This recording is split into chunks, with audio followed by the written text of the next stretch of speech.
Oh, there we go. My audio's on. Thanks.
It's like a book, and I'm gonna learn all about it before I go back next. All right, I think we're live streaming. We are off mute. Oh, let me let AJ in.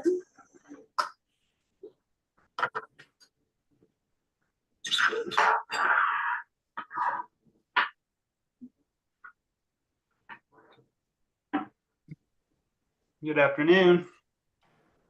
Hi, how are you?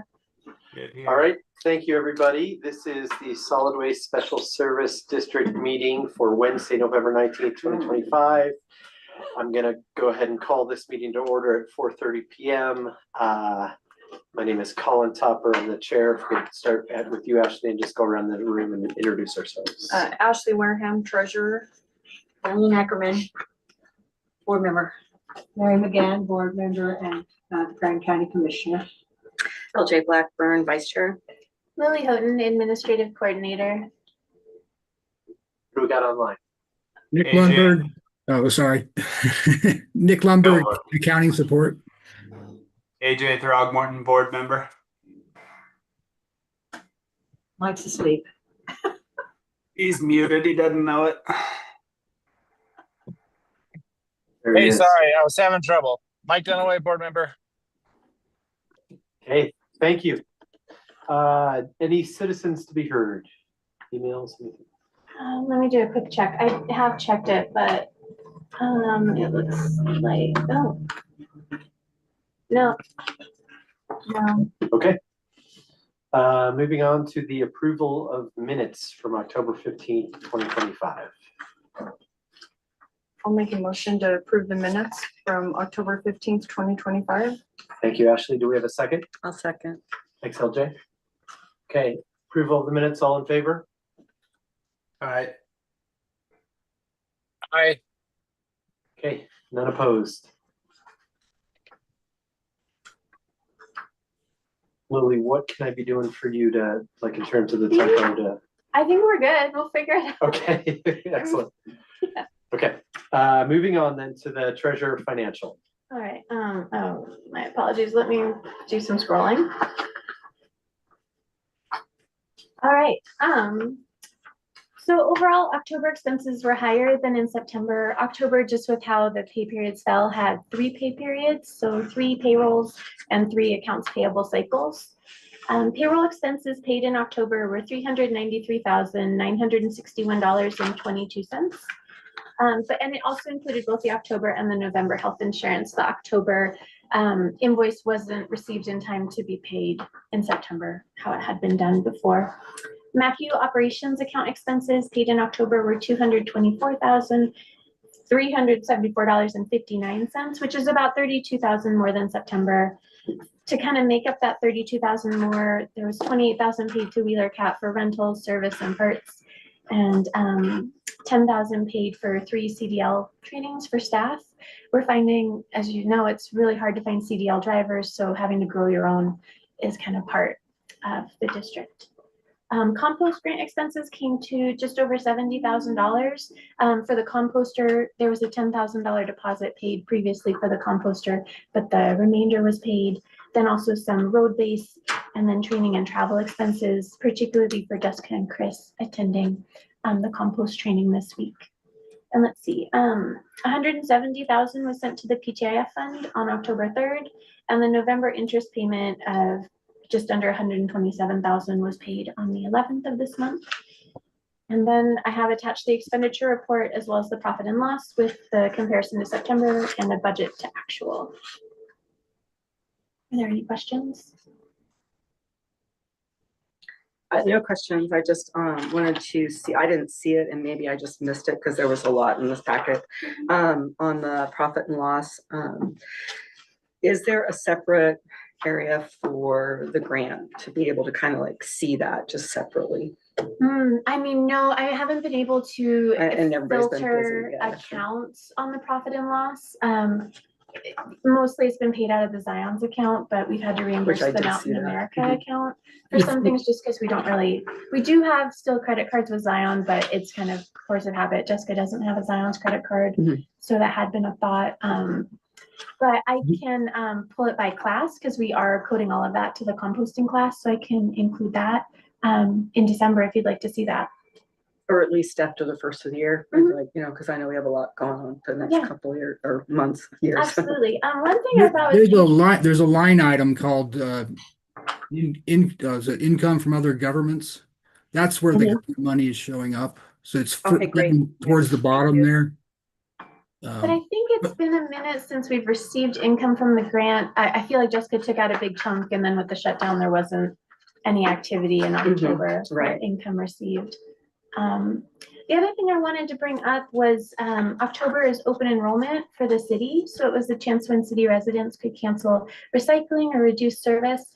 And I was, you know, the district was concerned about that and how it might impact the number of participants we had, because it gets to a point where if we keep losing customers, you know, does it become worthwhile? But it wasn't that many. So in all of October, only 9 city residents canceled recycling. 2 city residents reduced from a 96-gallon cart to a 65-gallon cart. 6 residents removed an extra, so they had more than one 96-gallon cart. 1 city resident changed from a 96-gallon to a 65 every other week. And then 3 county residents canceled recycling. So pretty small numbers. Savannah told me, I apologize. Yeah, I was happy to see those numbers. In an that's- email. yeah. Overall in the city, there's That's what I was 641. gonna ask, okay. That does include some commercial. It's hard with the Airbnbs that are kind of interspersed to get like a purely residential number. Okay, But so if we're looking at 9 cancellations out of 641 great. every other week cart, I think not that many canceled. When I look at it, and you probably don't have the number, but how many enrolled this year? Oh, like new The whole, signups? yeah, new signups during the whole year. I mean, 9 is probably nothing, so. That's a really good question. I definitely don't have that. And to get these numbers, there's not a good report in AMCS. So this was looking at the cart activity, the cart removals, and then going into the accounts and seeing it wasn't that many. So it was pretty easy. I have been able to create some reports in AMCS, some more useful than others, but I think it's something that would be really interesting every month to have, you know, new additions versus cancellations when they happen to look See at what the that. trends are. But yeah, only 9 cancellations. I thought, I don't know what the population of the city is. Is it like 5,000? 5,300. Yeah. Okay. So, not too bad. Okay, what other questions or comments? I always look at equipment repair and maintenance, and Chris isn't here, but I can do my best. I'm hoping that the D8 was fixed. That's a pricey one. That was a pricey one. I think Chris, from what Chris has told me, he said it's again the right tool for the right job, and the D8 is not the right tool that they're finding. I think it is nearing its lifetime, and so they're looking at other pieces that would do the job better. I think it was continually having kind of, I think it was like an air intake overheating issue, just continually getting that clogged with the refuse. Interesting. Ashley, remind us where the D8 was being used. I think it was out at Klondike. I think it was actually moved to Moab Okay, because it was closer. I think it's a D7 at Klondike. Do you know? I'm trying to remember. I think it was it. We did discuss it a little bit at last meeting. Yeah. I just So- was surprised that they had the bigger machine I think in you're Moab. correct. Yes, that they moved the older one that they kept having problems with to Moab because then it was used less and you Got had it. to- got it. Okay, it's kind of what I basically remember. thank you. So is it back up and running? Oh gosh, Maybe no. maybe I didn't do that. Is always being live streamed. Let me check the meeting. My apologies. So you just wanna know if it's up and running? Yeah, that's a big machine. I mean, and if it's not the right machine for the job, then Chris isn't here for me. I know to pick his somebody brain. who's sitting on a bus right now that could answer that question. Well, and then I was just gonna look back in the minutes because I thought he did discuss that he wanted to find the right machine for the job. I believe Danny and Mark went up to look at equipment last week in Mhm. Wyoming, but I haven't talked with either of them about it. Just $22,000 to diagnose it. I was hopefully it's clean, it's fixed and running, and what would be the right machine, because that's a large machine. So do you need smaller or larger? Or just different? I think it Mechanism. is different, and I'm not, I I know. think like the D8 is a dozer, and so rather than pushing, I think we need more compacting Okay, strength, and which is why I think we have the Bomag out at Klondike. that makes sense. It's up and running. Okay, Okay, that brings me to, may I interrupt this meeting? yeah. So this was shared from the Grand County's Attorney Office regarding the open and public meeting compliance with texting in meetings. Oh, So sorry. just Oh, a sorry. reminder as voting members. That would have probably been okay, Like because to you said text, what yeah. you were doing, Yeah, and we were aware of it. It's when Okay, people got are it, got it. doing, Yes, it's a yes, real yes. problem with the commission. There's Yeah. commissioners that are Oh, texting, and I think they're discussing the items Amongst each on the other, agenda yeah. with Got it. someone outside. And that's not okay, because that means no one knows what the discussion is. And in the open and public meetings, all discussions. anytime there's a quorum. it should- Got it. So, So let me just clarify that because of that discussion, I texted Chris Scoville, who's sitting on a bus and can't be in attendance to this meeting. If the D8, Ashley's question, if the D8 was up and running, Chris responded, yes. And Yes. that is. And I okay. seen it. And then you can, then if something happens and Yeah. and you, And thank you. I just always go and say, tell the chair, I need to step out because I need to let my husband know that the meeting's going until 8. Got it. Because, there's certain times that, but we're trying to get away from that, people texting during the meetings Yeah. where you have no idea what they're Yeah, texting absolutely. about. Yeah, thank you, Mary. But what you did would have been fine. Well, I'll refrain from doing that in the No, but I No, just it's tell good. you. It was good, good. I'm gonna text Chris to find out about, Okay. and then it's open and public. Got it, got it. That's all I have. Okay. Any other questions for Lily? Not- Mike, AJ? Nick? No. Okay. Okay, I move to approve the expenditures for the month of October 2025 in the amount of $853,623.50. I'll second. Thank you. Thank you, LJ. Thank you, Diane. Okay, all in favor? Any opposed? No. Okay, moving on. Lily, thank you. Yeah. So we are on to the staff reports. Chris is not here. Lily, it's you again. I know. Here we are. You get to. Last, I think 2 weeks ago, November 3rd to 5th, I attended the Utah Association of Special Districts convention in Salt Lake City. Definitely like drinking from a fire hose, but lots of good information on best practices, government accounting, cybersecurity, and I made some really good relevant connections. So I think it was definitely a great training, and brought up that it would benefit the district to become to be a member of the Utah Association of Special Districts again in the I thought we future. were before. We have We not. were, but we dropped out because of the, and we were, remember when we were, well, maybe you weren't even on yet, we were attempting to get rid of anything that wasn't necessary. Oh, it might have been before my time. Yeah, we were just like, okay, we want to be part of this, it brings a lot of benefit, but until our finances are in a better shape, we better. Isn't that your memory, Nick? Right. It was just, I think we cut a lot. Correct, yeah. So since 2020, 2024 and 2025, we haven't been a member, but But it we're would looking be- at it for 2026. We've Because had- it does provide a lot. Yeah. Outside of that, we've been working with some new IT support. It's this company RevTech. The owner, RAV. yeah, Okay. RAV. The owner, Ed Woods, used to work with Provelocity and is familiar with the Mhm. district. So he's done a lot. We'll be transitioning to our new .gov domain, which unfortunately will be swssd1ut.gov. We had to have a state qualifier Mhm. in there. Next week, Monday evening after everyone goes home, and then Ed will be on site all day on the 25th to help with that transition.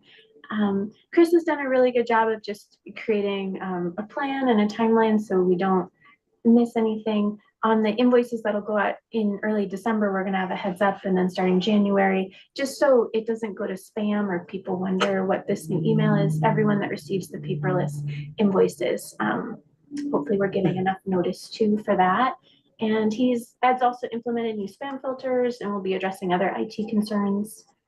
We've announced a recycling and logistics coordinator role, and I've received multiple applicants that I'll be screening. Let's see, with AMCS, we're working with kind of a new team. It's this gentleman named Jim. Again? Yeah.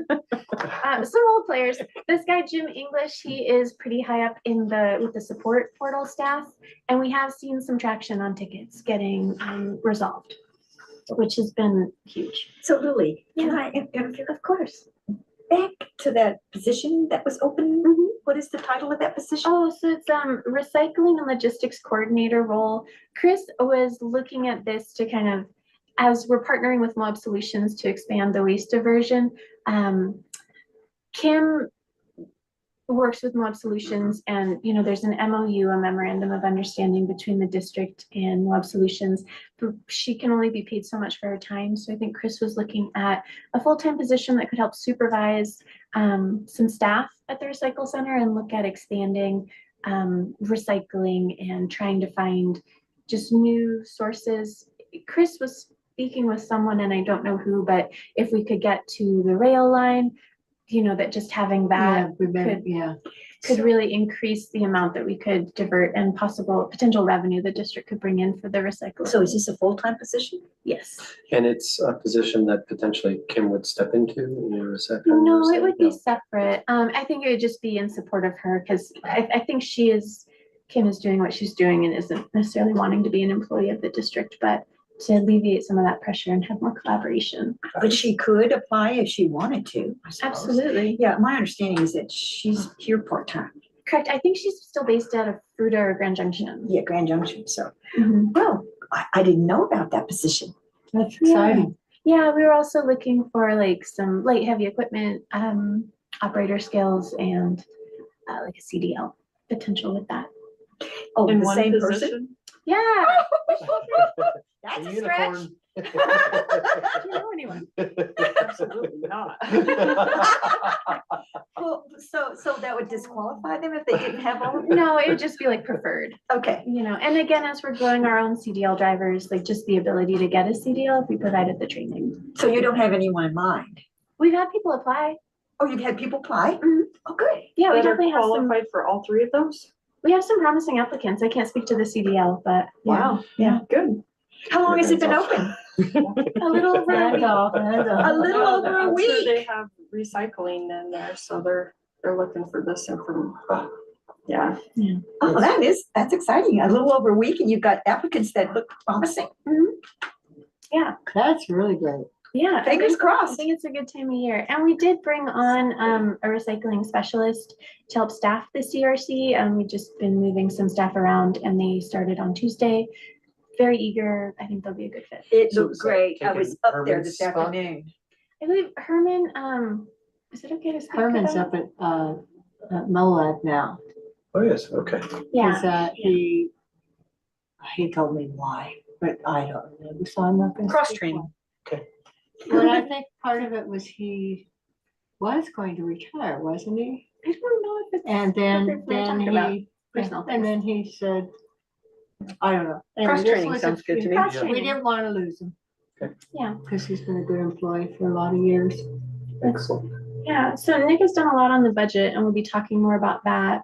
But I've been preparing, so everything is properly noticed for the public hearing for the budget, just since this is the first year that I'll be doing all of those announcements. I've been assisting the managers, as we conduct employee reviews. And then kind of the last food for thought, the Mountain America credit card is still listed under Mary's name. And I It is. called and I asked, how do we? went there? we do go there and spend a lot of time. Yeah, so I've called and asked about this, and unfortunately, the loan was issued in Mary's name. And so in order to change this, we have to reapply for a new loan that would cancel out the existing loan and get new credit cards in the district's name. They'll treat us like a nonprofit, even though we're government. But so I was gonna put that on the December meeting agenda, that there'll have to be a new letter in support of the board naming.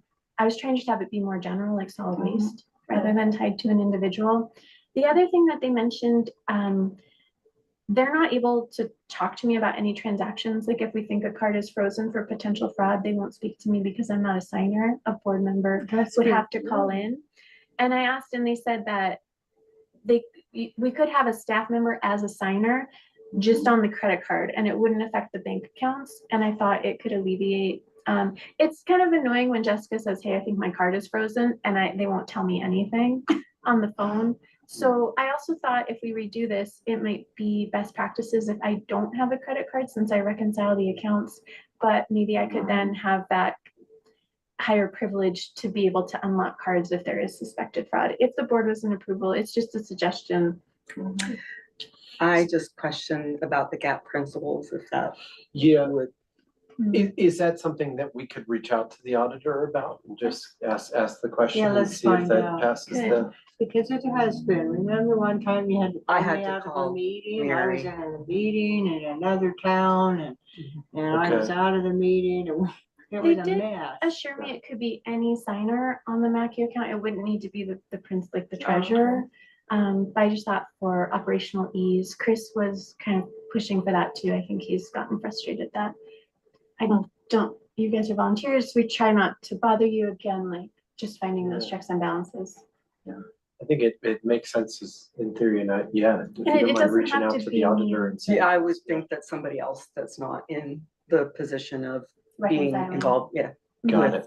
that would be okay, like if it was Chris or, you know, whoever else, Absolutely. Mhm. even Jessica. who's Yeah. In a higher position, manager type position, that could be that person that could do that.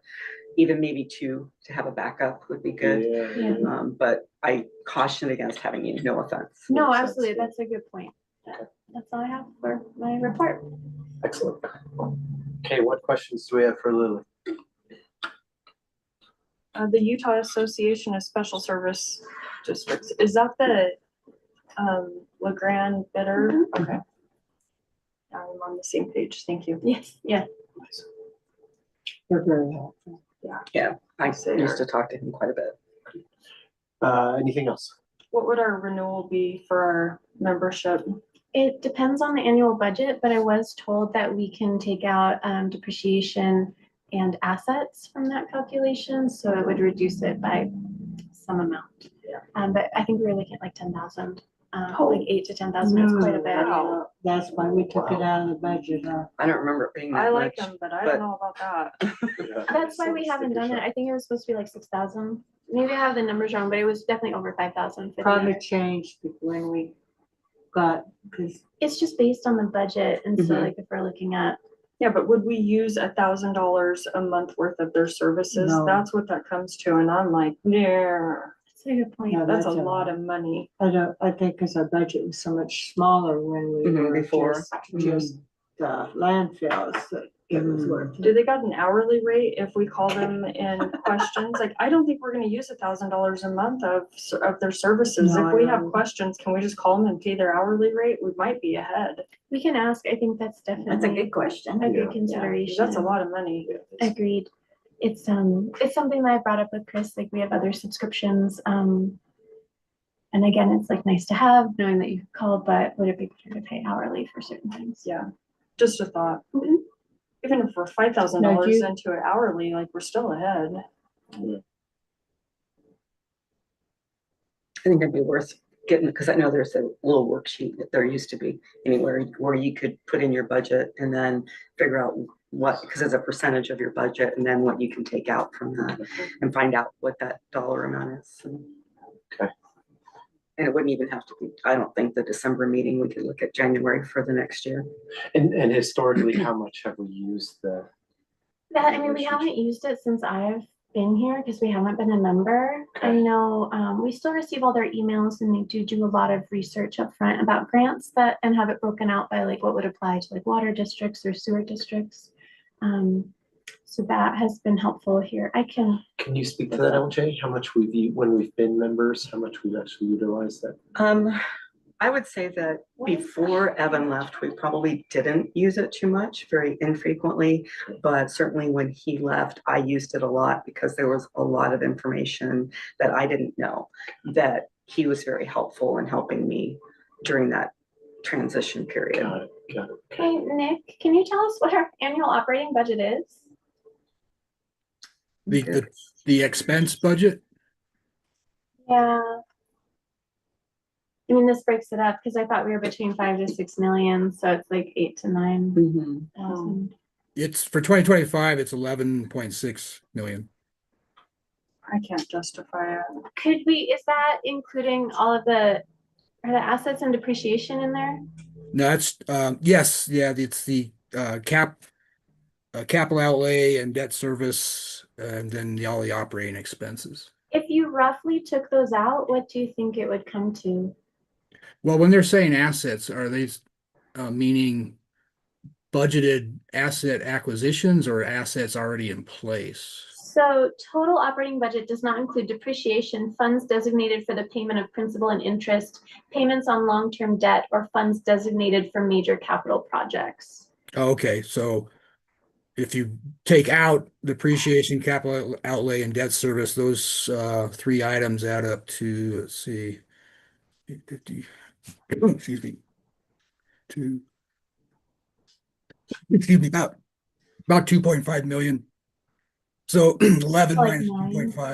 2.5. So we'd be looking at Excuse me. 11. Yeah, things to consider. Thank you, Nick. Okay, what other questions? None? Okay, we're gonna move on. Lily, thank you. Jessica's not here. Nick, what do you have for us? I'm working on the budget. I did have a discussion with Chris Scoville last night. And I wanted to put something up on the screen if that's possible, Lily. Absolutely, yeah. I've been monitoring the actual budget variance for this last part of the year. And this is my now this let me just explain this. This is what the state sees. It's these 5 major buckets. So this is just a very high level look at our budget, which is that middle column. And so what the state sees on their template is we break it down by salaries and benefits, other operating expense, which is everything, essentially everything else, depreciation, which we just mentioned, and capital outlay and debt service. So these are the the items, and I based this projection on data through October 31st, so 10 months of data, and I projected it out using some assumptions through the end of the year. And that first column is what I'm projecting. So the good news is we're still projecting to be under budget by that third column in the aggregate by 82,000 Under budget? Yes. under budget. What I'm concerns me, and I expressed this to Chris Scoville last night, is that's a pretty tight margin. Even though it's under budget, it's, you know, almost 100,000 under budget. I'm just concerned if something were to happen in these last 2 months, November and December, a major accident, a major equipment going down, that could eat that number up right away. And so my thought is, and I'm proposing this, and we can do it by a resolution at the next meeting, is to just do a simple budget amendment for the capital outlay and debt service portion. And that's that far right column for 250K, just to cover the existing capital outlay and debt service, and to just give us a bigger cushion in case something were to happen in these last 2 months in terms of expenses. And just terms of expenses, you know, budget expenses, the reason the state has, you know, these rules in place is so you just don't spend more than you're authorized. So this would just make sure that we're authorized to spend. Doesn't mean we're going to spend it, just that if there was something to happen in the last 2 months, that we would be within the guidelines to be able to spend that money. So that's what I'd be proposing, is just those last 2 line items together. They're 226,000. So I was just thinking, let's just make it a even 250 for a simple budget amendment, which would put forth through an amendment at the next meeting. My understanding from looking at the rules, that there doesn't need to be a public hearing on this. In the rules for the special districts, there's a sentence there. It says, the budget of an enterprise fund, which we are, may be amended by a resolution of the board at any regular or special meeting called for that purpose without a public hearing. This includes increasing total expenditures of the fund. So that's what this situation would be. Just doing an amendment to bump this up to give us a better cushion. The capital outlay, that number, that 163 that we're over, is primarily made up of the composter and the Posi Shell ADC unit. And again, those things are not in service yet, but they are committed. So that's why they're in that number. So I just wanted to make sure that we're accounting for those items correctly within the fiscal year. So that, again, that's why I want to propose that. I just want to let you see this, and you can ponder it. And if you want it to be a different amount, that's fine. I just want to give us a little more cushion than that 82, just like I was saying, in case something were to happen. Hopefully, wouldn't, but if as we get into December and we can look at the November results and see that that number is holding steady, then possibly we wouldn't need to do the amendment. But I think it would be a good idea just to have it there in place. It's not a bad thing to have it. It's just to make sure that we have the spending authority if we were to need it. So that's my thoughts on that.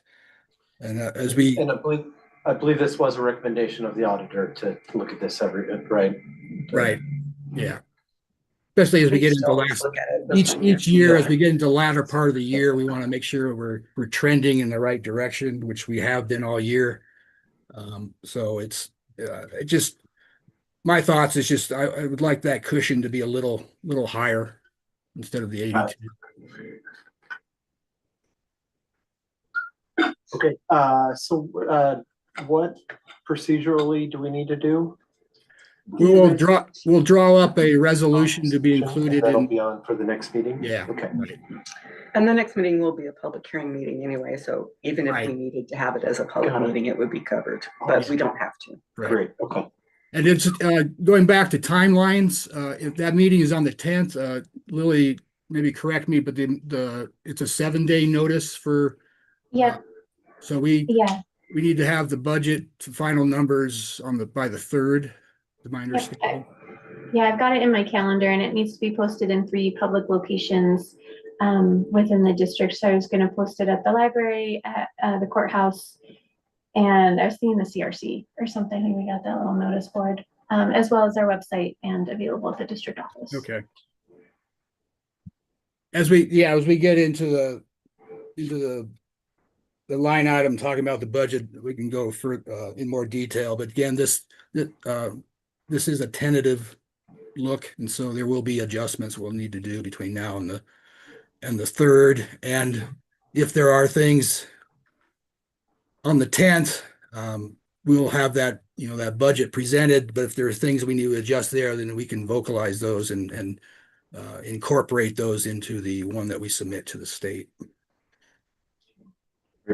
And Nick, I'm sure you've already thought about this, but thinking about the grant monies as well, like what other expenditures we're gonna have with that before the end of the year, because those tend to be pretty large expenses. The composter grant, originally estimated that to be $100,000. We spent 74. So in that 163 number there, I do have that difference of 24K or 24. Yeah, 26K. It's earmarked in that number. So Right. I understand there's probably a little more expenses related to that, getting that item up in service. So that is Great, accounted thank you. for. Yeah. Okay, Yeah. Any other questions not on that, at this point? Okay. yeah. Are we gonna get into the budget here? Yes, it's on an agenda item. Oh, it's on a separate, okay. So Yeah. it's on it. Okay, excellent. So any other questions for Nick at this point? No. Okay, board reports. Ashley, you want to start us out? I don't have anything this month. Diane? Just that, it seems like we have a 7-member board at this time with 6 filled positions. And when I leave next month, there'll be 2 open positions. Is that correct? No, I thought we No. had 7. We have 7. We have 7 filled seats currently. So who are they? I missed one of them. Mike, Mike, Mike, okay, there's 2, AJ, there's and 4, 7. there's 6. 3, 5. No, we're and 4 or 2. 5 in person. Oh, and then 7. there's- yeah. Here you are. We do have a check. Diane. Well, I never did come up with that 7th one. I was been thinking about this. I'm going. So anyway, that's all. I don't have anything else except for that.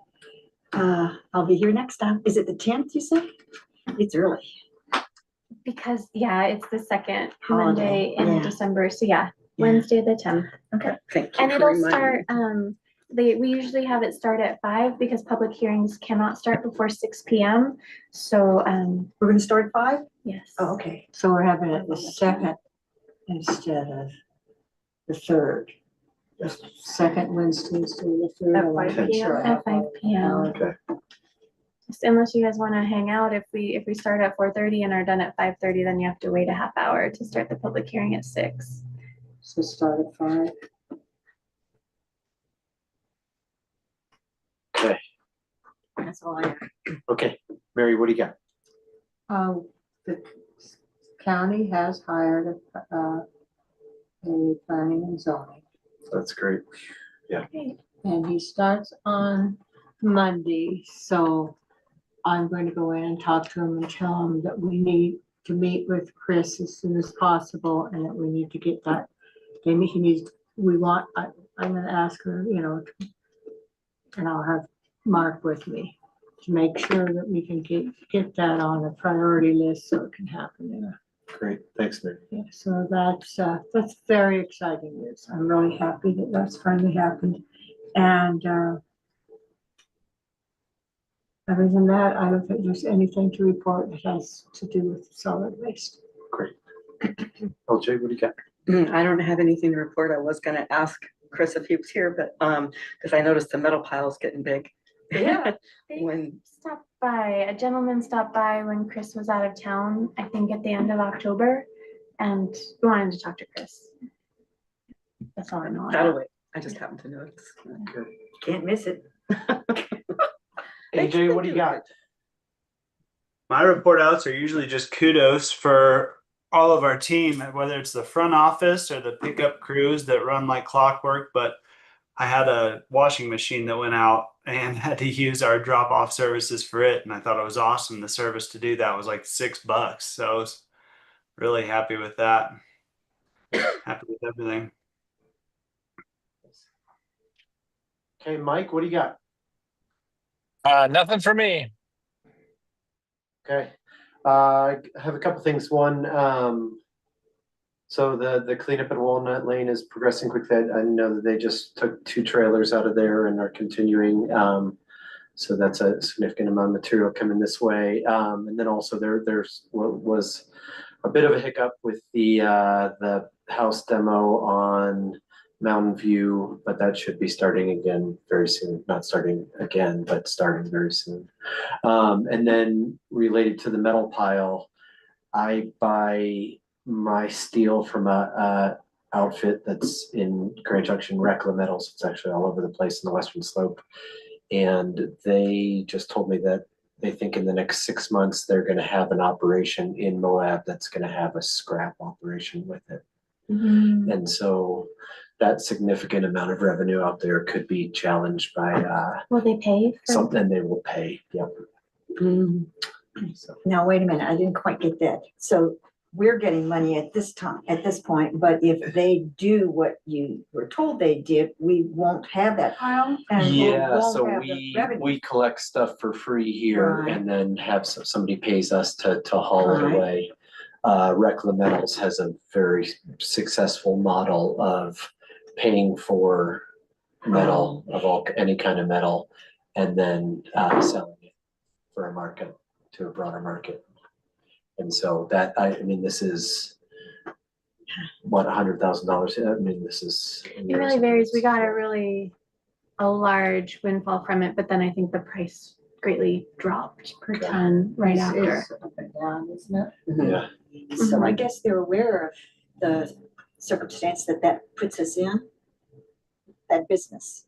I'm sure, but it's also, it's private sector. I'm not sure that keeps them up at night.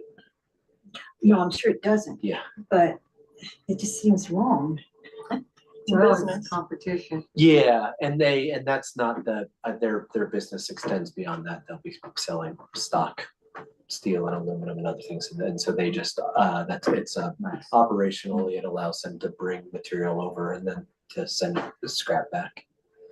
And depending on their hours, there could still be, Well, still, opportunity. There for us could to- be, Yeah. yeah, and maybe, and I'll talk to Chris about this too, but yeah, and there could be an opportunity to work with them or something, other opportunities with that, so. Because we worked that out with that other. Yeah, I'm sure that'd be good information for Chris to know. That's the end of my report. So old business, action item, staff designation of district clerk. So this is brought up again, when I was preparing the minutes from the last meeting, there was no second. And so following Robert's Rules of Order, the motion failed, without a second. Saw that on the minutes. Mhm. So y'all still figuring out how I'm doing this all, but if you So- would like to entertain a motion again. I'll motion to approve the reclassification of district clerk position and designate the responsibilities to fall under the administrative coordinator. Thanks, LJ. Do we have a second? Second. Thanks, Mary. Okay, all in favor? Aye. Any opposed? Okay, motion passes. Okay, action item F, approve 2026 tentative budget. Nick, Okay, yeah, for you members that are new on the board, this is an annual process that we go through October, November, and December. We present to the board. This what is presented today, again, is tentative. There's still some work to be done on it. I'm still working on the revenue. I want to get get the numbers more based on statistics that we have. And then there's various categories of expenses that we're going to revisit and see what we want to do with those in terms of up or down. One of the major points in this budget this year or for next year, 2026, is that we have made a fairly substantial change in how the benefits are rolled out to our staff. And maybe Lily, you could maybe just jump in on that, on what we're doing in terms of the 100% and the percentages that we are covering for Absolutely. Before last year was kind of a continuation of what we had done in previous years, which came out to like 11% and 12%. And Chris thought it would be, obviously medical premiums are going up with everything. And to keep that same split, it's taking more money out of staff's paychecks. So Chris really, when he joined the district, insurance was covered at 100%. That's not really feasible for everyone, but the amount the district pays towards a family plan versus an individual plan is much more. Obviously, the family plans are more expensive. So Chris thought for individuals, we should cover those at 100%. That for the high deductible plan is around $600 to $700 a month. For a two-party plan, so employee plus one, that goes up to about, let's say, like $1,400 a month. So Chris wanted staff to chip in 5%, and the family plan varies, but it's closer to $1,800, and so he wanted staff to do 10% for the family plan. So having that kind of tiered, individuals covered 100%, two-party you chip in 5%, and for a family you chip in 10%. I think is a great benefit for the staff. It's reasonable. I think so. $180 a month for a family. That's a Oh, killer deal. That's yeah. a good deal. Yeah, it's yeah, so I think it will be, it's those same for dental, and the vision is so negligible. The vision doesn't really cost too much, but having that. So I think we are still offering the traditional plan, which is also more expensive. The traditional plan's deductible is about $750. And so for that, we're just taking the same dollar amount that the district contributes for the high deductible plan, but applying it. So even an individual on the traditional plan will have to pay a small amount. I think it comes out to 2% if they choose that one. And we did include, since traditional plans are not eligible for the health savings account, and the district matches $100 a month for the health savings, that they'll pay the traditional plan plus that $100 that they aren't eligible for. So it comes out, they pay a little bit more for the traditional plan, but I thought it seemed logical. Obviously, that can be interpreted differently from everyone, but I thought it seemed logical and fair to just have this tiered system. I think it sounds fair and logical, and that's a good deal for insurance. Oh, heck yeah. Mm-hmm. Yeah. So that's what we're gonna try out for this year. Yeah, so that's been incorporated in the budget. Again, payroll and its associated benefits and taxes and costs are the major component of the overall expense budget. And so those have been built in, and generally we budget at a fully staffed level. That isn't usually the case. There's usually open positions. We're utilizing temporary labor. So we build the budget, again, going back to being authorized to spend. We want to make sure that we have the appropriate funds in there at a full level, whether we are fully staffed or not. And so anytime during the year when you're looking at labor costs, you always got to look at all the labor related line items and the temporary labor and see, the combination of those gives you the true payroll or staffing cost at any point in time. So a lot of times we will budget at a full level, and then we will also maybe have some money in there for temporary staffing.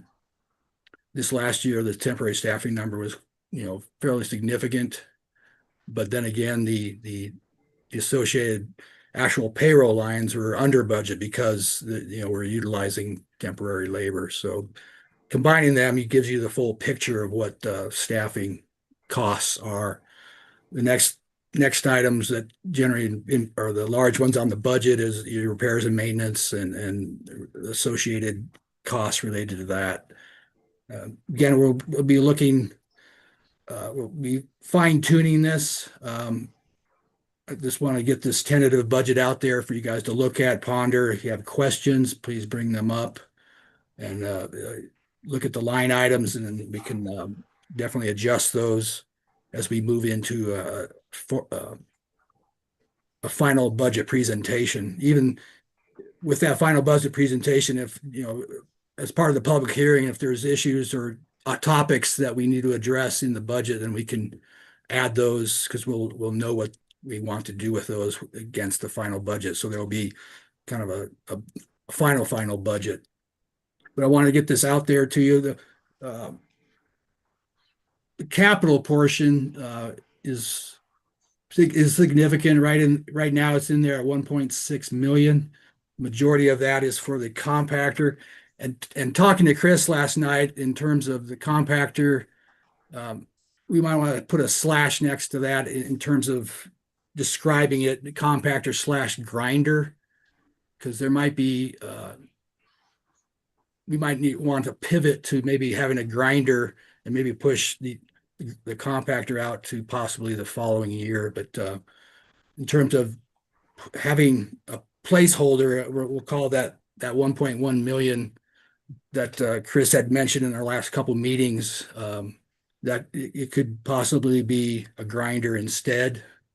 And he said those are about $1 million also. So they're quite a pricey piece of equipment.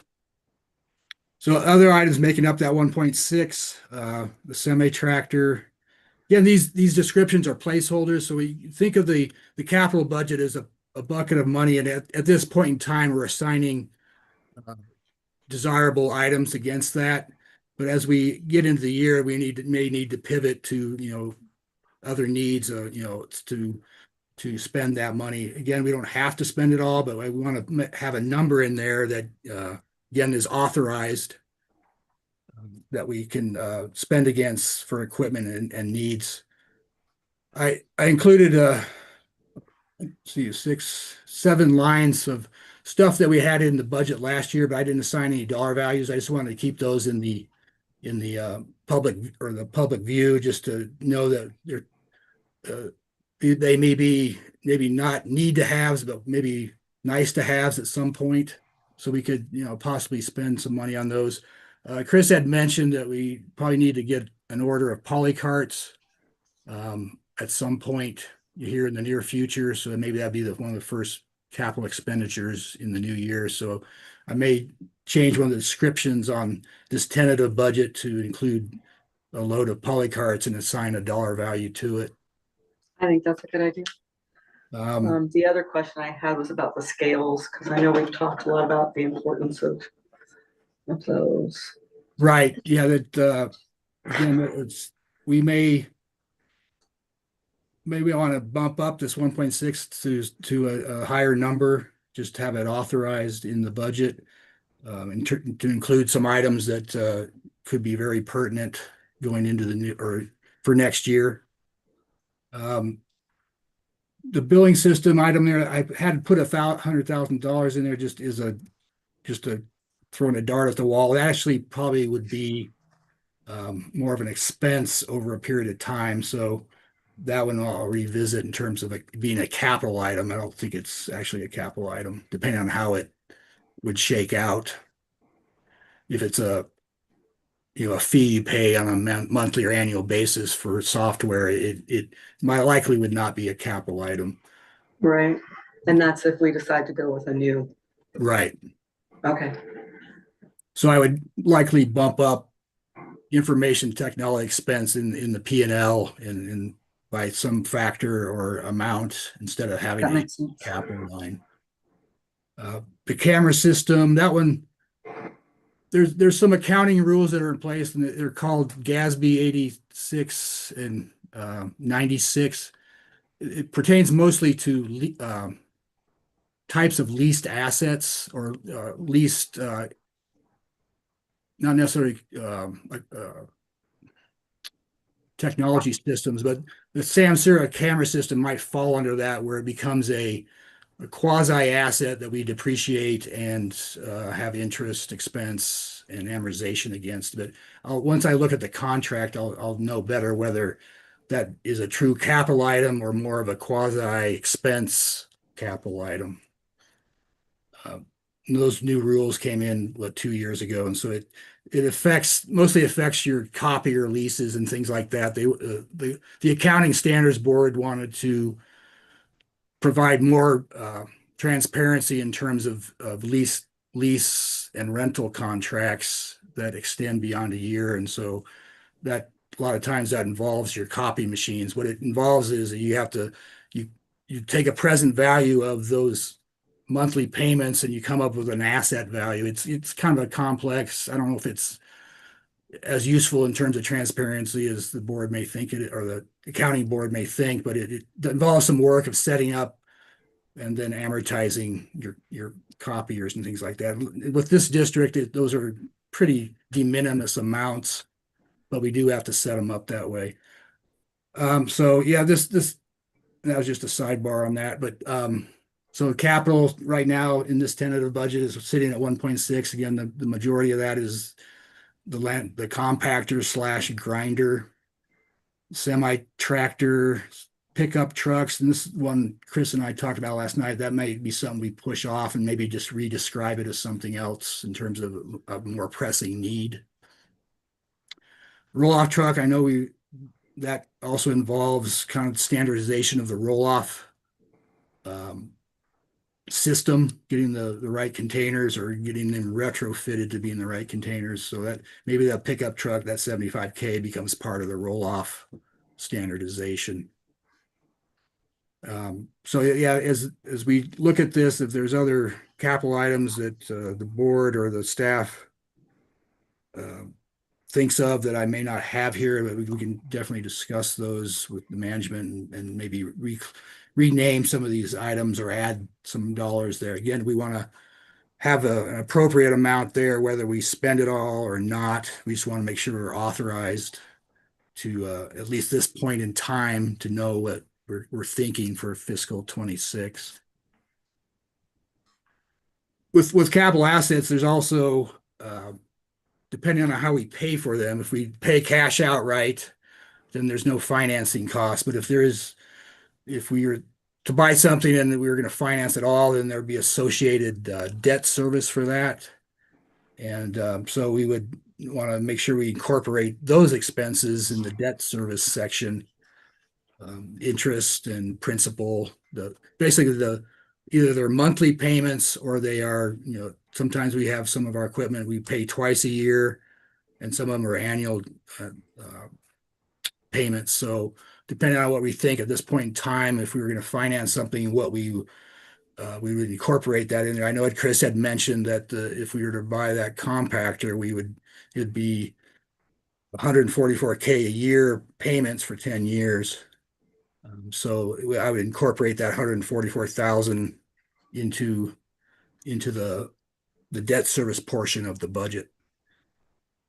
Going back to previously when I had shown you what the state sees in sort of those 5 categories, that's the abbreviated version. So I break our budget, all this detail, and submit it to the state based on those 5 categories, those 5 high-level categories. And so that's what we'll be doing with this. Once we finalize this budget, I will summarize each of those categories, and that's what I submit to the state. What they see in that submission is the prior year actual, the current year projected, and then the next year's budget. So they see those three columns, and that's what the state looks at. And so whenever we submit that or have an amendment to it, we're adjusting one of those buckets or what may need to be adjusted. And that's what I had proposed on our previous part of this board meeting is we adjust the debt service and capital outlay portion by that $250K. So again, this is a tentative budget. I want to tweak the revenue and also adjust any expenses that we need to, and then relook at the capital items and the associated debt service that may be involved in those capital assets. So if there's any specific questions, or let's go ahead and let's talk about those.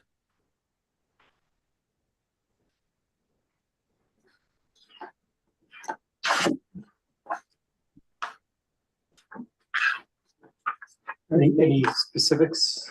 Already Nope. made my specific. I comment. know there's a lot to digest there, especially down at the granular level, at the account line level.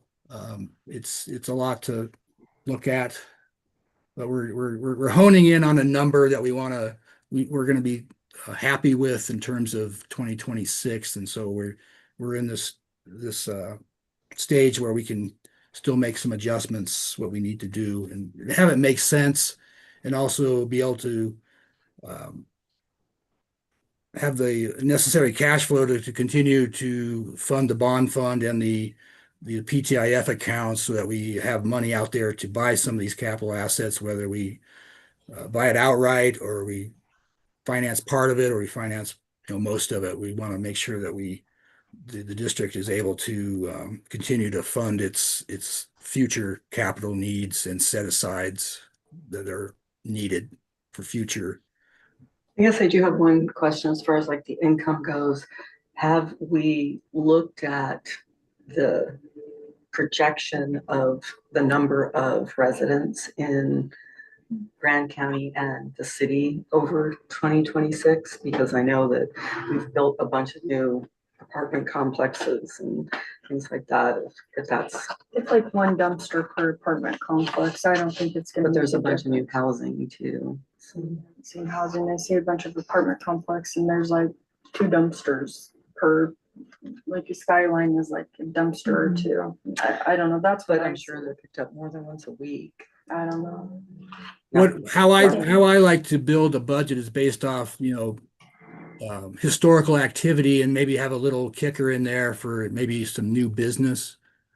And so that's kind of how I would view that, is based on the historical and the average revenue per customer per month, kind of lets you build a number, and then you could possibly, project that maybe it increases by a percentage, either of the dollar amount or the customer amount. It may not, it just depends on how significant that could be. If there's a lot of building going on, then hopefully we would see some increases in whatever segment that is, whether it's commercial or residential activity. Yep. Good point to bring up, though. Yep. Nick, I'm looking here to see, and Lily, to see where you have sent that, this draft, and I don't have it. The You were- draft. It was in the last email.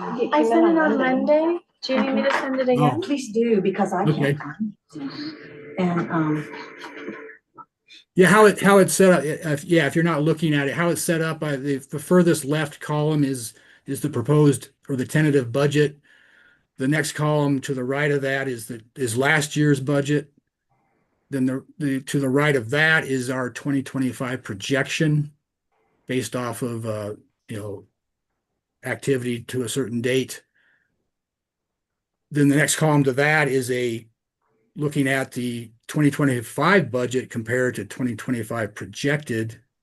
And then the very final column is the 2026 budget compared to the 2025 projected. So it gives you kind of a different views or different, we can see across, okay, this is what it was last year. Here's what's projected. Here's what the budget was, and here what we're projecting or wanting to be in the budget for 2026. So it kind of gives you a chance to see, the various categories and how they are trending, or at least how we're thinking we're going to assign values to that specific category. Some of them I've kept flat year to year because I think it's justified, but we may just still tweak them either up or down to accommodate some thinking of what's going to go on with those expense categories.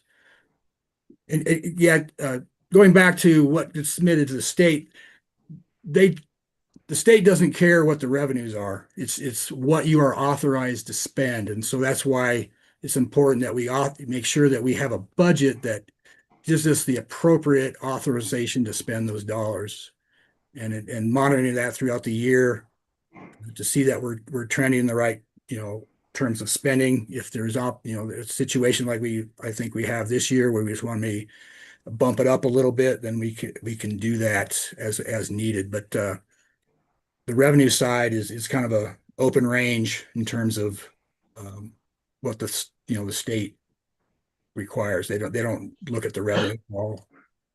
Got it. Hey, Nick and Lily, this is Mike. We have an action item on the agenda for approving the tentative budget. So with that action item, like, what are we locking ourselves into with the document you shared, or are we not committing to anything in there?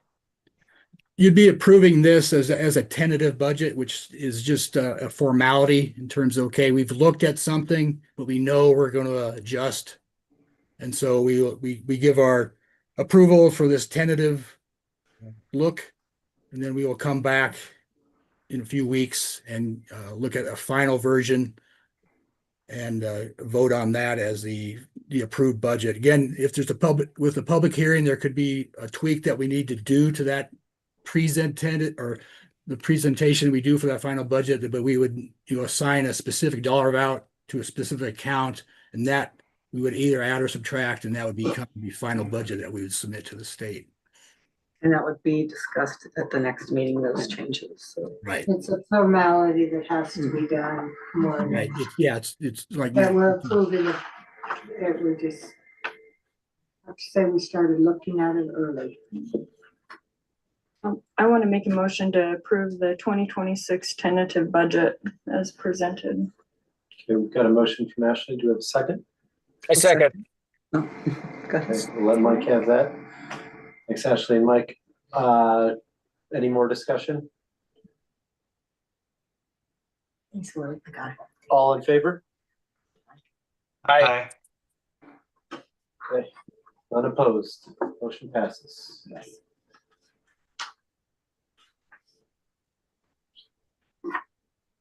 Chris and Jessica, nice to see you. Thank you.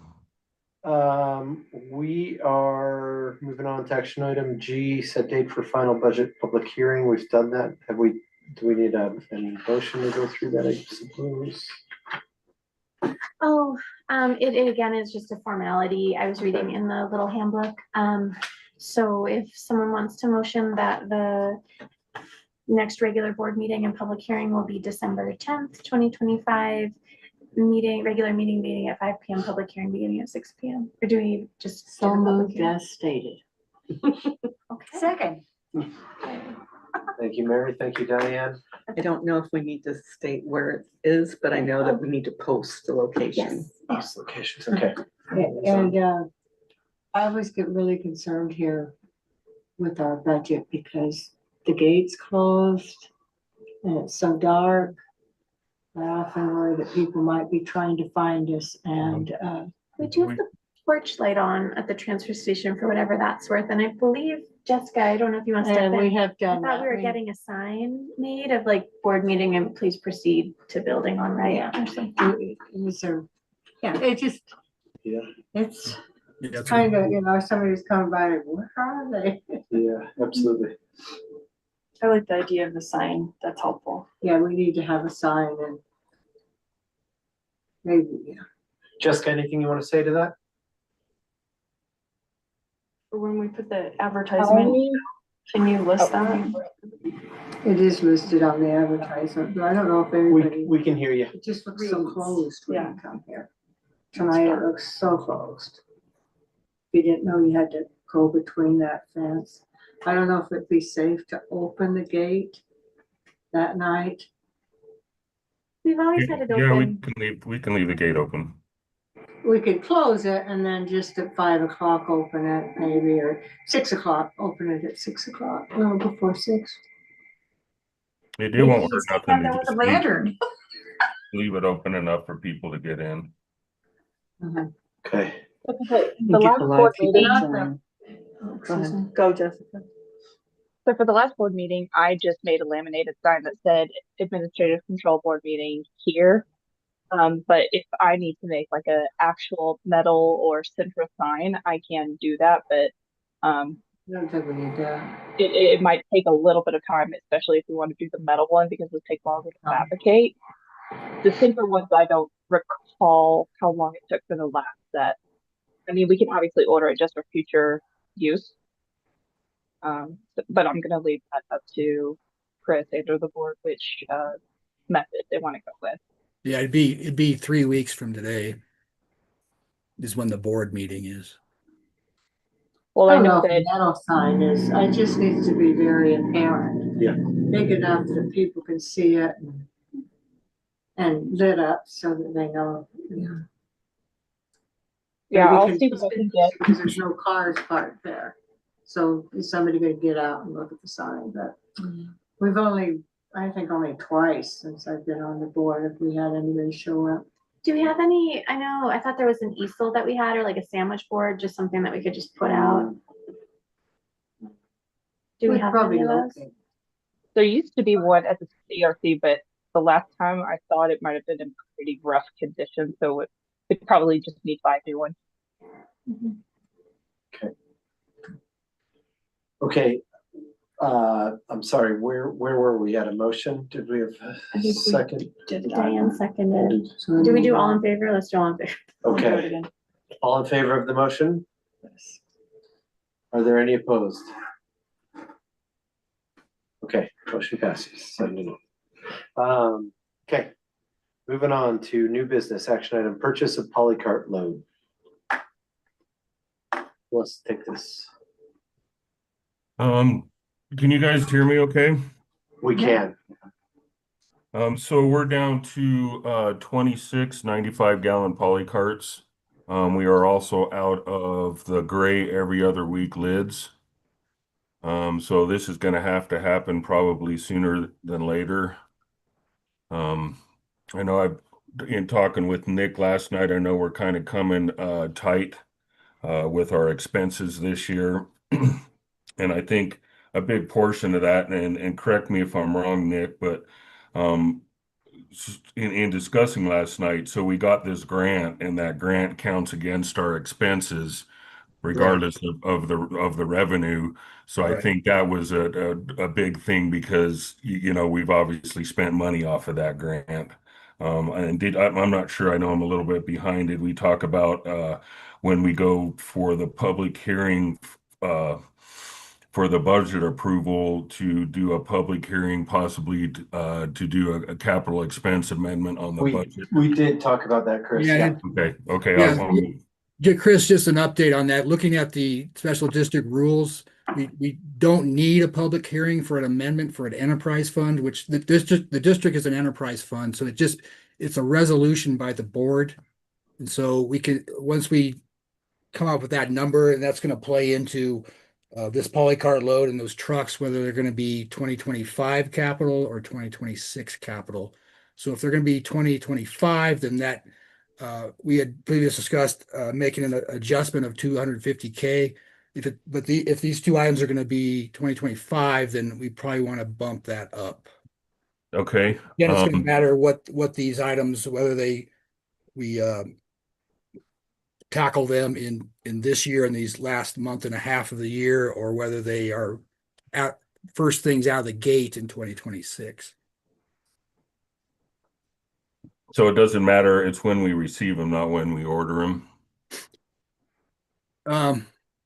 Let's see, if we're When we pay committing, invoices. if we're committing It's when to we it. receive, when the invoice is billed.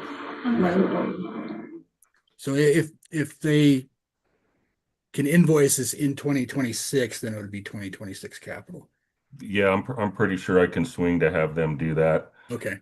Just being, obviously a garbage collection company being down to 26 carts isn't a good thing. We have plenty of 65 gallons. I think the last order that was made, we got a whole bunch of 65-gallon carts that we don't really utilize a whole lot, but we do have that in stock. So a majority of this order will be the 95 gallon carts, and I'm going to try to see how many lids I can get. Because most of our every other weeks are actually 65-gallon carts. The order is for $42,000 for a full order. I don't see any benefit in trying to get half orders. I know the last order we made was a half order, and it almost doubles the cost of the carts by the time you put the shipping on it and stuff. So just from an expense standpoint, kind of ratio, I mean, I would advise we get a full order. Absolutely. Chris, it seems like I recall that the last order, not the 64-gallon, but the bigger ones, we had issues with them. They were inadequate. Are we No. going to order from that same company again? No, absolutely not. That was IPL. They did honor their warranty, and they sent us a whole bunch of carts, and then we end up putting those carts out, and then they end up breaking again. So I think we just need to kind of accept the fact that that's at a loss. These new carts have handled pretty well. Pretty reputable company. And they do have state contract and Sourcewell.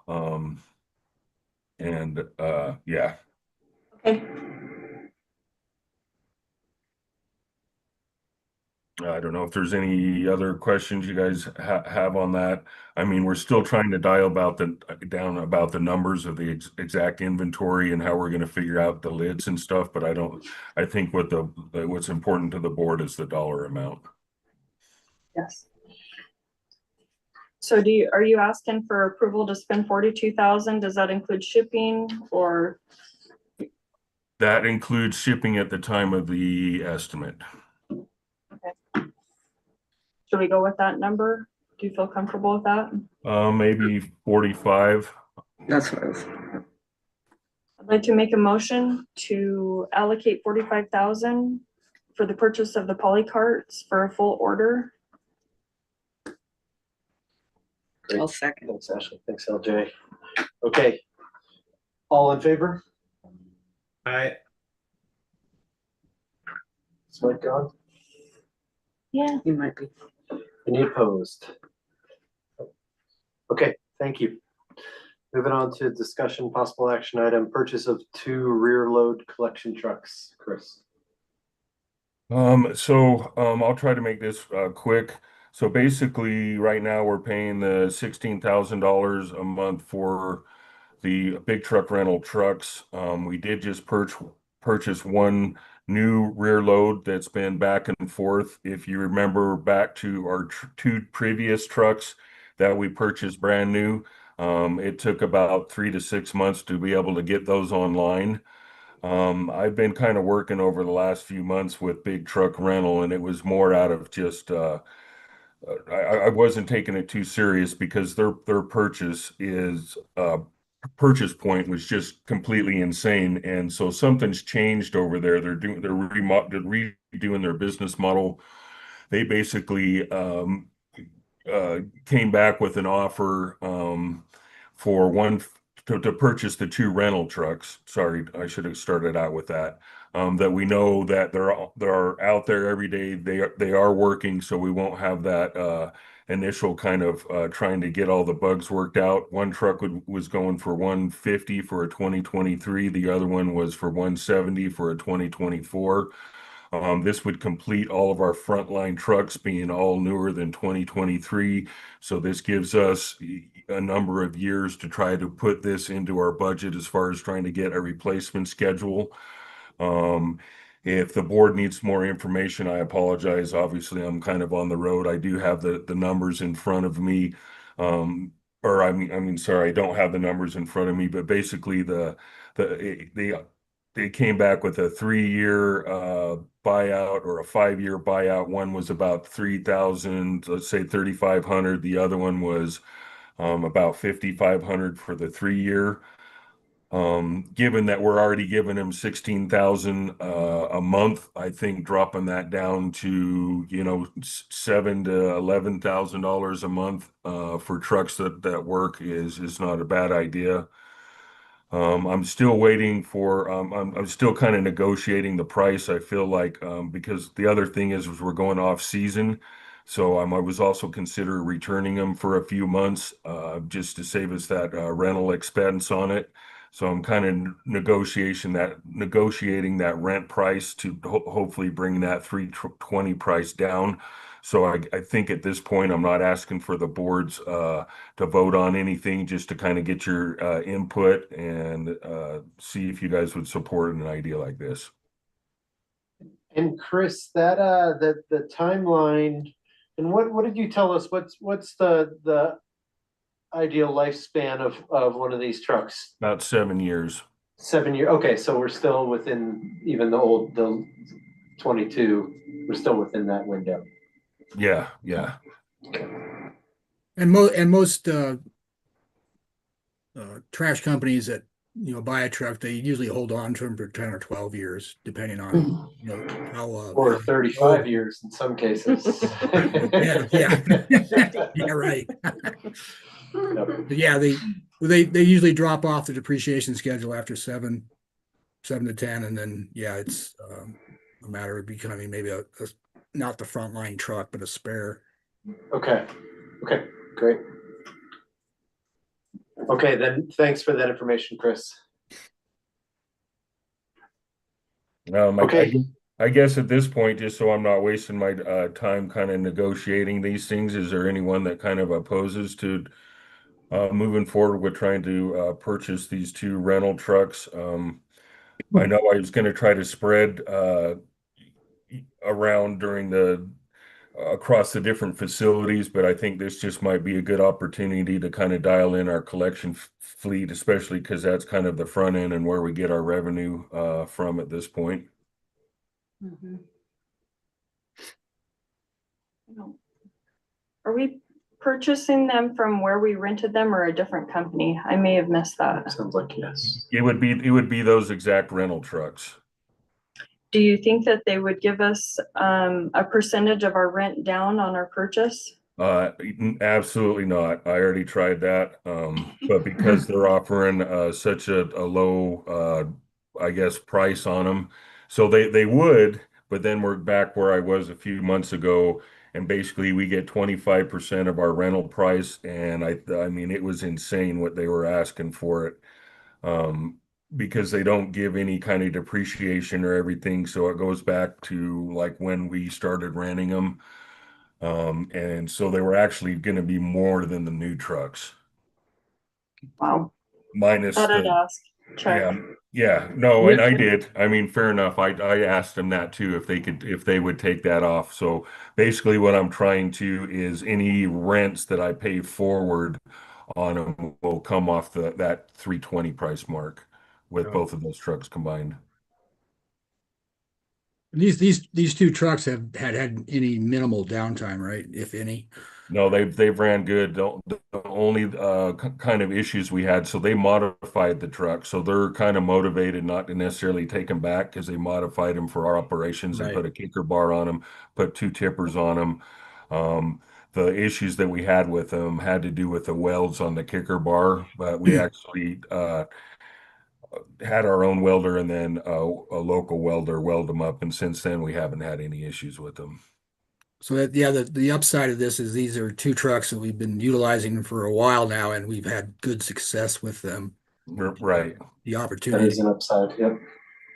Yeah. Any concerns? No. Okay, thanks, Chris. Okay, thank you. Okay, discussion item J, proposed 2026 holidays. Yeah, I can share this. So again, just notifying the board of looking at holidays for next year. I was proposing adding another holiday to just keep pace with the city and the county, since we do not observe Veterans Day, Juneteenth, or Columbus Day. We do have the day after Thanksgiving, which I think staff appreciate. And then I was kind of to keep up with that 12 holidays a year, including the day after New Year's Day, which is, since New Year's is on Thursday, it would be allowing staff to be off Friday the 2nd. Again, these are just proposed, but it's up to the board, and these would be voted on at the December meeting. But just looking at adding either Juneteenth, since it would be observed on a Friday, which would be nice for office staff, so Friday, June 19th, or conversely, Columbus Day, which would be on Monday, the 12th. Which one's the furthest, I'm trying to think, which one's the furthest away from other holidays? I thought Juneteenth. Juneteenth might be nice, especially since Yeah. school is out, because the school district in the past has not observed Columbus Day. Yeah, The- so Juneteenth would be probably where we enjoy it more. How many holidays did they get this year in 2025? I believe it. it's We posted on used the to wall. get 12, now reduced it to 10 a couple, Yeah. 4 years ago, 5 And then years just so I ago. don't like pull up a bunch of stuff on my screen, we have it right here.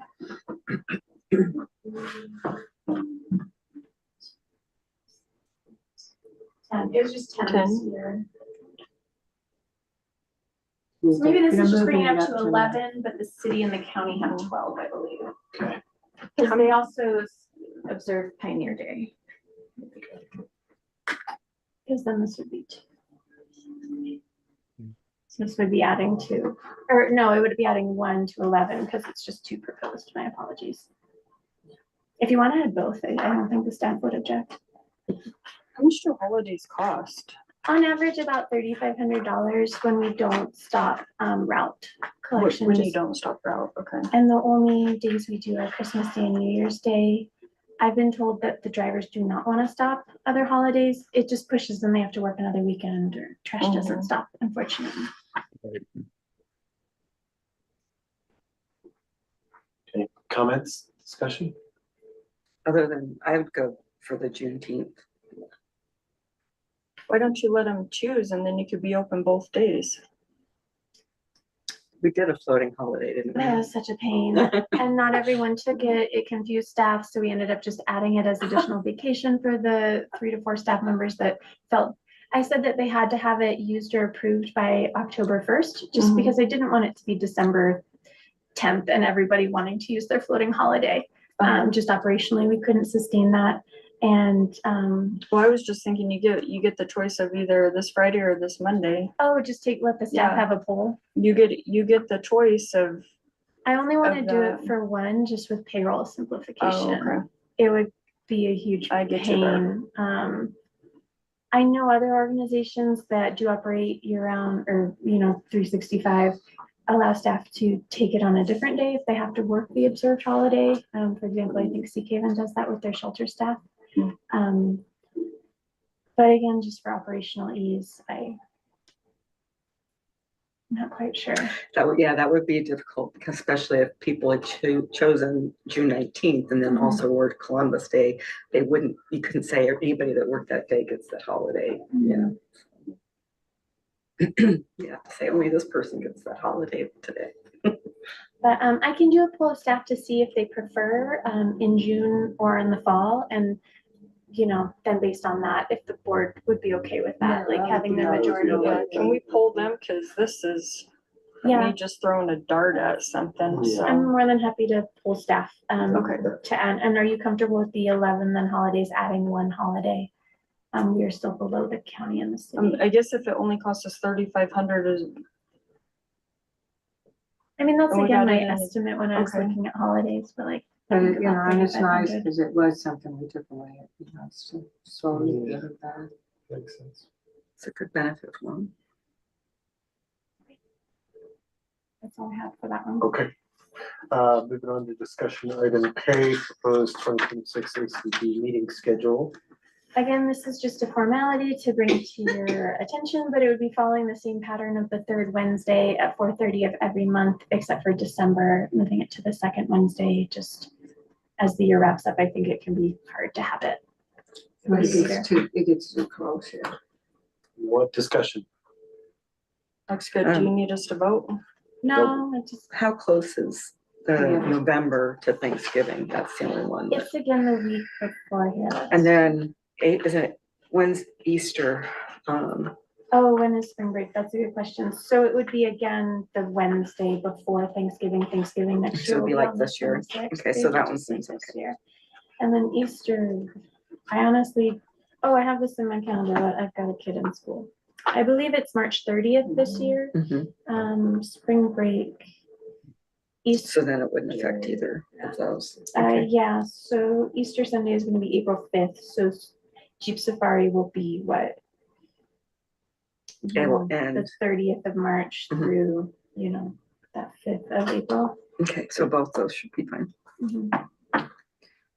Okay. Looks good. Moving on to discussion item L, proposed 2026 fee schedule increases. Are you good if I talk about this one, or do you want to? Okay, I will continue.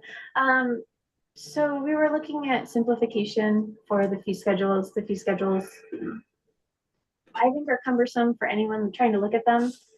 One thing that we had talked about was the city is bound by the interlocal agreement, so I don't believe we can adjust those. But looking at Grand County, San Juan County, and the rural fee schedules, I would propose removing the every other week discount for extra containers. That is currently an option. If you have more than one container, we reduce the price for the secondary container. And if the every other week option is offered mainly for the winter, and if they have an extra container, I don't think we should be reducing it. I think every other week should just be a single line item for those. Makes sense to me. We offer a multifamily option in recycling. Savannah said this has never been used. I wonder if I should pull up these fee schedules so you can see them. Yeah, I've never understood the discount for extra container. I mean, it's the same amount of work. I was looking at taking it off for the fee schedules that we can, and it would only be about $2,500 increased revenue. It would hit some businesses more than others. Some have 10 2-yards, and some just have 1 additional 4-yard. So it wouldn't be like evenly distributed. The concern for doing that for 3 fee schedules, but leaving the extra container discount on the cities, I thought would be confusing as well. I think if we remove it, we need to wait till a time when we can remove it in bulk. Would be my recommendation. When can we discuss it with the city to? That's a Chris question. Okay. I think it was 5 years. The ILA was for 10 years, but I believe the fee structure was 5 years, at least for the residential. And that would be in May, I think, right? Well, it wasn't approved. It didn't take effect until September. Okay. LJ, just to address your question about the second container pricing, it's an operational efficiency thing. The reason for it being discounted because you don't have any approach time. You're already on site. A lot of times a company will build their pricing based on, how far apart containers are. And so they built in that approach, what they call approach time, the drive between customers. And so the reason why companies offered a reduced price on that second container, because you're already on site, you're not moving the truck really.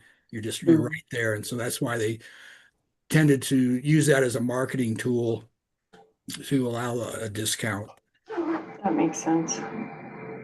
I think we would, not every site can have a larger container, but I think it would make sense to offer more capacity rather than smaller containers. But I think we get into the weeds. But so what I was talking about would be this every other week extra container, getting rid of these reductions in price. Again, for the recycling, there's this multifamily option. Savannah said it's never been used. No, I would recommend not having it on the fee schedule then. Let me give it back. I Another think that one, was to encourage apartments, you don't have. but I don't think any of the apartments utilize Utilize recycling. it. And then would be to add additional service frequency to the rural schedule. So the rural schedule, sound pricing, here we are. So we're only offering one time a week.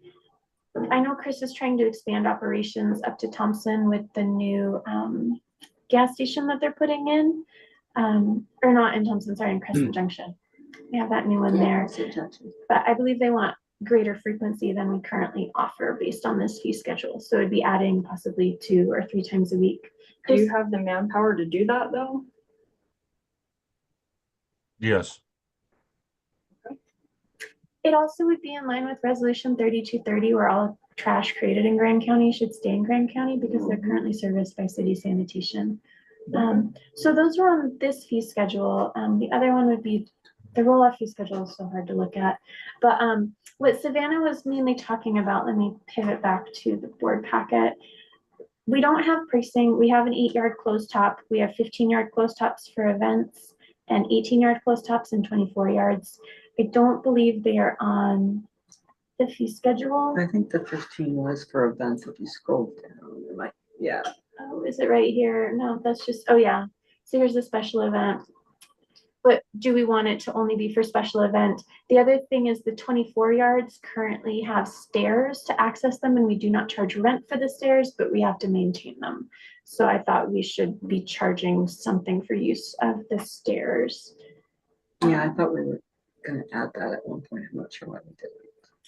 Yeah. And let me go back to this one. And then Savannah also recommended facility pricing. We currently accept windows. We just don't have specific pricing. It's so hard. People bring in stuff we never even thought existed, and then we have to figure out what to charge them for it. And I mean, some of the more common items would be windows, hot tubs, solar panels. Also animal carcasses, we just have a single rate right now, which is $75. If you're trying to throw away a raccoon, you're not going to pay that. Yeah. And so we can talk internally as staff, but we were looking at like expanding that to, but like where's the breakover between small and medium? The last thing Savannah recommended would be establishing small event pricing for extra 96-gallon poly carts. We currently charge $45 for this, 15 for the delivery, 15 for the dump, and 15 for the removal, which is in line with what's on our current fee schedules, but I don't know if the board would want to see that changed. Chris, do you want to add in anything to this? Just overall, there's just some housekeeping things. I mean, you kind of mentioned we have some missing pricing, just kind of questioning pricing. I don't think there's any intent to kind of raise any kind of pricing. And just kind of going through this, and I know that there was a couple, and I can't recall off the top of my head where it doesn't make sense where we are offering them. I don't know if you'd mentioned, I lost you for a minute there. If you mentioned like the every other week 2-yard, there was, there's just things like that don't make any sense. The other thing, and this isn't going to impact the district at all, but I know that I've been approached by the BLM and stuff to be able to take a reduced cost for mule deer that have the mange or deteriorating disease, whatever it is. I think we can just take those for free to encourage community safety. It's more of a health and safety thing than it is, and the financial impact would be pretty minimal. So I think overall we can go through this as a staff and kind of come up with a kind of a better list of things and maybe send it out a little bit before next meeting. I mean, overall, these things are just horrible to kind of navigate through. I don't know, we have a wall out in our office. Maybe if one of you board members have time to come and look at that wall. It's quite large, and to try to figure out what you want to throw away on that wall, people are not really willing to do. So, I mean, I would like to see, and maybe we can't get this tackled by the end of the year, but also kind of come up with a simpler pricing format where the community can understand what they have and what they're going to pay to throw away with. I mean, it seems like a pretty simple thing conceptually. I'm sure there's going to be a lot more work trying to go in it to try to get it figured out. One of the other things we were considering internally was currently the rural fee schedule only covers, Crescent Junction, Thompson, Castle Valley. Anything north of the River Bridge is paying the same as Spanish Valley, like Grand County. But we're now servicing, as more and more development is up there, we're servicing places out by the airport and further up, 313, that are paying the same as like the KOA. And it's obviously a greater impact to have to drive. So we're looking at possibly adding another fee schedule north of the river, like north of the river to the airport. I don't know if that's worth it, but it's, where do we draw the line? Have you looked into like mileage from your hub? That's why we've had, at least for the roll-offs, the hour, like 1 hour, hour and a half. We have those categories, but for the rear load, we don't. I think hour gets complicated because it's like, oh, I can drive there in a car while you're in a semi. So yeah. That's why I just suggested mileage. But yeah, I thought we should also maybe add like a off-road dirt road additional fee, because we have services on fires that are down dirt roads. And obviously that would be more wear and tear on the truck, but. And some campgrounds. Yeah. Somewhat campgrounds. Well, would those be contracted though with the BLM? Yeah, most of them. Except for, there's one, one that went out along. Maybe we have, instead of a new fee schedule, we add a clause that if you are X miles from the river bridge, we charge a surcharge, like a fuel fee charge or something. Yeah, that might be the simplest, surcharge per mile. If you're north of the river, that way. Seems fair to me. Yeah.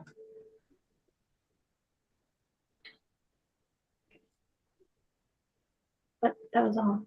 Okay. Just what staff is looking at for that. Thank you for trying to simplify that. I don't know if we're simplifying. Yeah. Okay, any other comments on the fee schedule? No. Okay, future considerations, December ACB meeting scheduled for Wednesday, December 10th, 2025 at 5 p.m. with public hearing beginning at 6. Everybody still okay with that?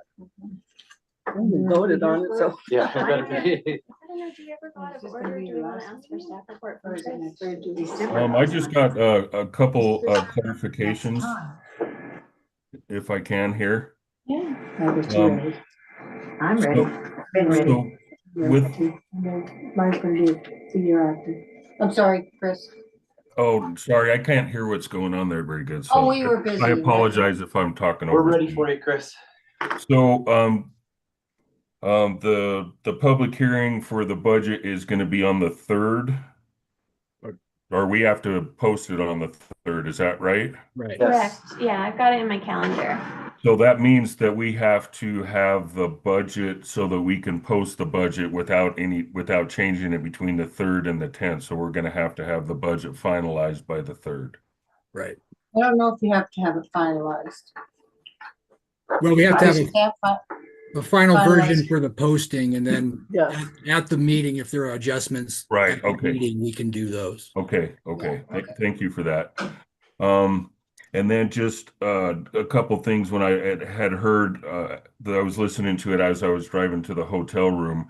The metal pile, that's interesting. I'd like to talk to you about that, Colin, because I'm actually in discussion with a private company that it sounds like it was different from who you are in trying to set up something similar as well. And obviously, when it comes to public-private, I'm going to kind of take a step back. I don't want to lose the revenue, but it's kind of the same thing as that Danish Flat Waste Solutions. If we can come into an agreement, we can still help, or we can still retain some of the revenue, but perhaps assist them. That was kind of the level I was talking about. There's a local welder that was interested in setting up a salvage yard as well. So it sounds like there might be a couple of them, or maybe they're just different people and it's the same idea that's going around.